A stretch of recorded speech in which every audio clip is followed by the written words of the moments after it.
안녕하세요, 핑문스테입니다. 지난번 복귀픽은 4경기 중 3경기 적중했네요. 아쉽게도 이벤투스 경기에서 종료 직전에 PK가 나오는 바람에 올킬에는 실패했지만 경기 결과나 내용들이 예상대로 흘러가줘서 나름 만족했던 분석이었습니다. 주말이라 경기가 많은데 그중 가장 괜찮아 보이는 3경기 준비했고요. 그럼 오늘 경기 분석 시작합니다. 첫 번째 경기는 풀럼과 울버햄튼의 경기입니다. 마르코 실바 감독의 4번째 시즌을 맞이한 풀럼은 이번 시즌이 가장 스타트가 좋지 못한 시즌으로 보이는데 9라운드 기준 잔류권 마지노선인 17위까지 추락해 있으며 현재 리그 4연패 수렁에 빠져있는 모습입니다. 주중 위컴과의 리그컵 16강 일정에서 승리하며 연패를 끄는 부분은 고무적이나 3부 리그 팀을 상대로 승부차기까지 갔던 부분은 경기력에서 여전히 아쉬운 것이 사실입니다. 풀럼의 루콤트 골키퍼가 승부차기에서 3번의 선방을 보여주지 못했더라면 3부 리그 팀을 상대로 16강에서 탈락할 뻔했던 풀럼이었죠. 풀럼은 이번 여름 이적 시장에서 핵심 미드필더였던 안드레아스 페레이라를 판매했습니다. 페레이라의 이적은 뮤스 출신인 조시킹을 이번 시즌엔 본격적으로 키워보겠다는 의미로 보여지는데 조시킹이 2007년생의 어린 선수이고 이제야 선발 기회를 받는 선수이다 보니 그동안의 활약이 아쉬웠던 것은 사실이나 직전 위컴전에서 성인 무대 데뷔골을 기록한 부분은 상당히 의미가 크다고 보여집니다. 또한 풀럼이 이번 시즌 이적 시장에서 사실상 이 선수의 영입을 위해 이적 자금을 몰빵하는 모습을 보여주었는데 풀럼의 클럽 레코드를 갈아엎으며 무려 4천만 유로의 샤흐타르에서 풀럼으로 합류한 케빙이 직전 경기 선발로 출전하여 한계의 도움 및 자신감 있는 드리블로 여러 차례 기회 창출을 해내는 모습을 보여주었습니다. 케빙은 이날 경기에서 맨 오브 더 매치에 선정이 되기도 했는데 과연 미코스는 샤흐타르 출신의 브라질리언 계보를 케빙도 이었을 수 있을지도 관건으로 보입니다. 지금까지 조시킹과 케빙의 활약은 아쉬웠으나 풀럼이 이번 시즌 큰 기대를 걸고 있는 선수들인 만큼 이 두 선수들의 직전 경기 뛰어난 활약을 보여준 부분은 앞으로의 경기에서 좋은 분위기로 이어나갈 수 있는 계기가 될지도 모르겠다는 생각이 듭니다. 비토르 페레이라 감독 체제에서 첫 번째 풀시즌을 시작한 울버햄튼은 리그 9라운드 기준 유일하게 리그 승리가 없는 프리미어리그 팀이며 0승 2무 7패로 리그 최하위를 기록 중입니다. 울버햄튼은 지난 시즌도 리그 첫 승수업까지 무려 11경기가 필요했었는데요. 이번 시즌도 마찬가지로 힘겨운 시즌 초반 흐름이네요. 비토르 페레이라 감독이 지난 시즌 12월에 중도 부임하여 강등권이었던 팀을 16위로 마감하며 잔류시킬 수 있었던 가장 큰 이유 중에 하나가 수비 밸런스를 잡았기 때문인데요. 하지만 이번 시즌은 리그 9경기 무려 19실점으로 수비 밸런스도 무너져 있으며 아무래도 마테우스 쿠냐와 아인 누리 두 핵심급 전력들이 한 번에 이탈한 부분도 영향이 크다고 보여집니다. 시즌 초반 흐름이 좋지 못한 두 팀의 맞대결이지만 선택이 수월했던 것이 풀럼이 이번 시즌 홈에서 치른 공식전 6경기에서 4승 1무 1패로 좋은 흐름을 보이고 있으며 앞서 언급한 조시킹과 케빙의 좋은 활약은 풀럼이 기세를 탈 수 있는 여지가 충분하다고 생각됩니다. 울브스가 쿠냐와 아인누비를 판매하면서 거둔 큰 수익을 그대로 재투자하는 모습을 보여주긴 했지만 이 두 선수의 공백을 지우기란 굉장히 어려울 것이기 때문에 이번 경기 풀럼의 승리를 예상합니다. 두 번째 경기는 노팅엄과 맨유의 경기입니다. 잠시 과거로 돌아가보면 23-24 시즌 12월 당시 강등권에 있던 노팅엄의 소방수로 부임해 팀을 잔류권으로 끌어올린 누누 산토 감독은 직전 시즌 간신히 잔류했던 팀을 리그 7위로 수직 상승시키며 유로파리그 진출에 성공했습니다. 7위를 기록한 노팅엄은 챔피언스리그 진출권과도 승점이 단 1점 차이였죠. 물론 후반기에 부진한 성적으로 리그 3위에서 7위까지 떨어진 점은 아쉬웠지만 전 시즌 겨우 잔류했던 팀이라는 점을 생각한다면 엄청난 발전이었습니다.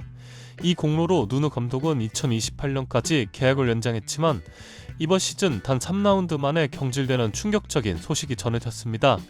이유는 구단주와의 마찰 때문이었죠.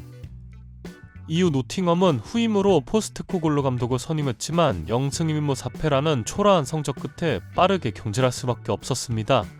결국 션다이치 감독이 새로 부임했지만 리그 9라운드 시점에서 이미 감독이 여러 차례 바뀌는 불안정한 시즌을 보내고 있습니다. 한편 맨유는 안필드 원정에서 리버풀을 꺾은 데 이어 직전 브라이튼전에서도 무려 4골을 터뜨리며 리그 3연승을 기록 중입니다. 맨유의 리그 3연승이라는 말은 오랜만에 낯설게 느껴질 정도인데요. 이번 시즌 맨유가 잘 풀리고 있는 이유를 꼽자면 우선 아모린 감독의 백스리 전술이 드디어 안정화되었음을 할 수 있습니다. 특히 루크쇼가 시즌 개막 이후 모든 리그 경기에 선발로 출전하여 건강한 모습을 보여주는 것이 팀에 큰 도움이 되고 있습니다. 또한 지난 시즌 공격진 호일룬, 가르나초, 지르크지에 비해 이번 시즌 쿠냐, 움베우모, 세슈코 조합이 보여주는 공격 퀄리티는 확실히 한 단계 위입니다. 무엇보다 브루노 페르난데스가 받던 압박을 쿠냐와 움베우모가 분산시켜주면서 서로에게 긍정적인 시너지가 나고 있다는 점도 인상적이죠. 결국 누누 산투 감독을 구단주와의 마찰로 이룬 뒤 급격히 하락세를 타고 있는 노팅엄과 늦게나마 아모린 감독의 고집스러웠던 백스리 전술이 자리를 잡아가고 있는 맨유의 맞대결입니다.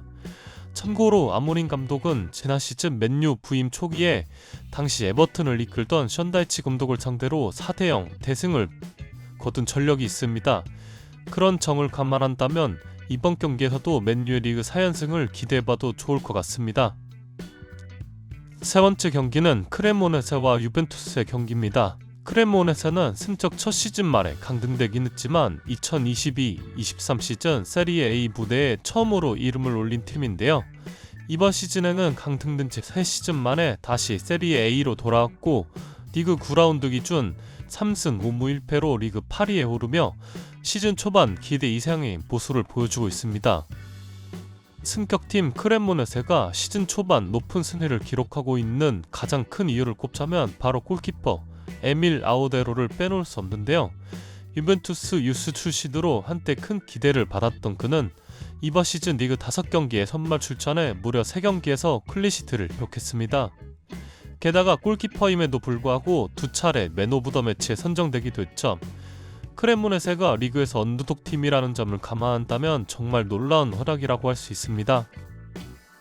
유벤투스는 최근 공식전 8경기 연속 무승을 기록하던 이고르 투도로 감독을 평전했고 직전 우디네세전은 뉴스팀 감독을 고rop해 임시 취재로 치렀지만 3대1 승리를 거두며 지난 9월 14일 이후 오랜만에 승리를 맛봤습니다.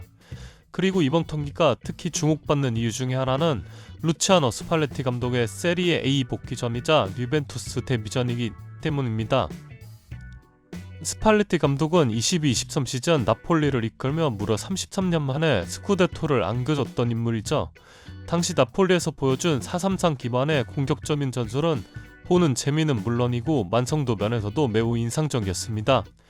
물론 이후 이탈리아 대표팀 감독으로 부임했다가 경질된 점은 아쉬웠지만 나폴리 시절의 전술적 능력을 생각해본다면 이번 유벤투스에서 어떤 변화를 보여줄지도 기대가 큽니다. 앞서 언급했듯 크레모네세는 아우데로 골키퍼의 엄청난 선방에 힘입어 좋은 성적을 내고 있지만 이런 비정상적인 기록은 언제 깨져도 이상하지 않습니다.